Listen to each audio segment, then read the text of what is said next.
এছাৰৰ নামত উন্মোচন হ'ল আন এক আজব ঘটনা। জীৱিত ব্যক্তিক মৃত সজালে এছাৰে। এইবাৰ ঘটনাৰ স্থান বকো ছয়গাঁও সমষ্টিৰ মালিবাৰী সত্ৰ। গাঁওখনৰ প্ৰায় 11জনকৈ বৈধ জীৱিত ভোটাৰৰ নাম মৃত বুলি আপত্তি দৰ্শালে গাঁওখনৰ হিন্দু সম্প্ৰদায়ৰ দুগৰাকী লোকে। ঘটনা কেন্দ্ৰ কৰি সৃষ্টি হৈছে ব্যাপক প্ৰতিক্ৰিয়া। গাঁওখনৰ ক্ষোভিত ৰাইজে এদৰে ওলাই আহিল ৰাজপথত আৰু সাব্যস্ত কৰিলে তীব্ৰ প্ৰতিবাদ।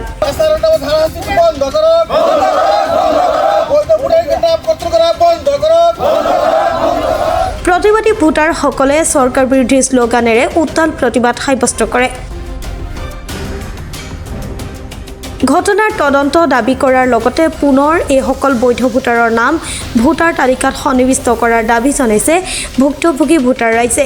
যোৱাকালি আমাৰ বিয়ালৰ পৰা গম পালোঁ যে আমাৰ ইয়াৰে তাৰমানে জীৱিত 11জন মানুহৰ নামত মৃত্যু বুলি তেওঁলোকে অভিযোগ কৰিছিল। আমাৰ ওচৰৰে নিৰ্মল কুমাৰ দাস আৰু চন্দন কুমাৰ দাস। তেওঁলোক কিভাৱে কিয় বা এইটো কৰিছে মই গম পোৱা নাই। তেওঁলোকৰ লগত আমি মিলা প্ৰীতি মাছ চলি আছোঁ। তথাপি তেওঁলোকে আমাৰ ওপৰত কমপ্লেইন দি এই জীৱিত মানুহক মৃত্যু বুলি ঘোষণা কৰিছে। তাৰ কাৰণে আমি বিৰাট হতভম্ব হৈ গৈছোঁ। যে আমি মাননীয় অসমৰ মুখ্যমন্ত্ৰীক আমি অনুৰোধ কৰোঁ এই জীৱিত মানুহখিনিক যাতে হাৰাশাস্তি নকৰে, এই মানুহখিনিৰ ভোটখিনি যাতে তেওঁলোকে ঘূৰাই পায়, তেওঁলোকক যাতে কোনো ধৰণে এনেকৈ হাৰাশাস্তি নকৰে। তাৰমানে কিয় আমি পূৰ্বৰ পৰাই আমাৰ এইখিনি মানুহৰ আধাৰ কাৰ্ড, ভোট কাৰ্ড আৰু আপোনাৰ 1951 NRC, মাটিৰ পাট্টা সকলো মানুহখিনি নথি পত্ৰ আমাৰ লগতে আছে।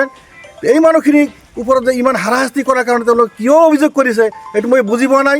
আমি সকলো অসমবাসীক তথা অসমৰ মাননীয় মুখ্যমন্ত্ৰীক বাৰে বাৰে অনুৰোধ কৰোঁ যাতে আমাৰ এই মানুহখিনিক যাতে হাৰাশাস্তি নকৰে, তথা হাৰাশাস্তি কৰি যাতে মানুহখিনিক তাৰমানে কোনো ধৰণৰ ভয় বা ভাবুকি নিদিয়ে। তাৰ কাৰণে আমি অনুৰোধ কৰোঁ যাতে এই মানুহখিনিৰ ভোট বা জীৱিত মানুহখিনিক জীৱিত ৰাখে। তাৰমানে এই যোৱাকালি গম পালোঁ যে আমাৰ গাঁৱৰ বহুত কেইজন মানুহৰ নাম 11জন মানুহৰ নাম ইতিমধ্যে আমাৰ পোৱা গৈছে। যোৱাকালিৰ লিষ্টত বিয়ালৰ পৰা যোনটো লিষ্ট লৈ অহা হৈছে 11জন মানুহৰ নাম কৰ্তন কৰা হৈছে মৃত্যু বুলি। কোনখন গাঁৱৰ? আমাৰ মালিবাৰী সত্ৰ। তো এই বিষয়ে মই এইটো ক'ব বিচাৰোঁ যে এই দুষ্ট চক্ৰই যে নামকেইটা কৰ্তন কৰি আছে, কাৰ উপলক্ষে কৰি আছে, কোনে কৰাই আছে, এই বস্তুটো আমাৰ জানিব লাগে। আৰু 1 নম্বৰ কথা হ'ল যে জীৱিত মানুহ এটাক যদি মৃত্যু বুলি ঘোষণা কৰিছে, বিয়ালৈ যদি কৈছে যে জীৱিত মানুহগিলা মৃত্যু হৈ গৈছে, তো এই বিষয়ে মই একদম স্পষ্টভাৱে কৈ আছোঁ যে মানুহগিলা জিন্দা আছে। আমাৰ এই গোটেইকেইটা মানুহৰ মাজতে আছে, এতিয়াও আছে। জিন্দা মানুহক যদি মৃত্যু বুলি কৈছে এইটো আমাৰ সমাধান লাগে।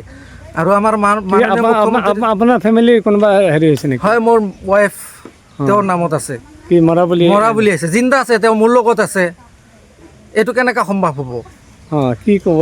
এইটো মই সমাধান এইটোৱে বিচাৰোঁ যে আমাৰ মাননীয় মুখ্যমন্ত্ৰীৰ ওচৰত এই আবেদন কৰোঁ যে অতি সোনকালে আমাৰ এই মৰা মানুহ বুলি যে কৈছে এই মানুহবিলাক জিন্দা আছে, সোনকালে আমাক এই বস্তুটো ঠিক ঠাক কৰি দিব লাগে।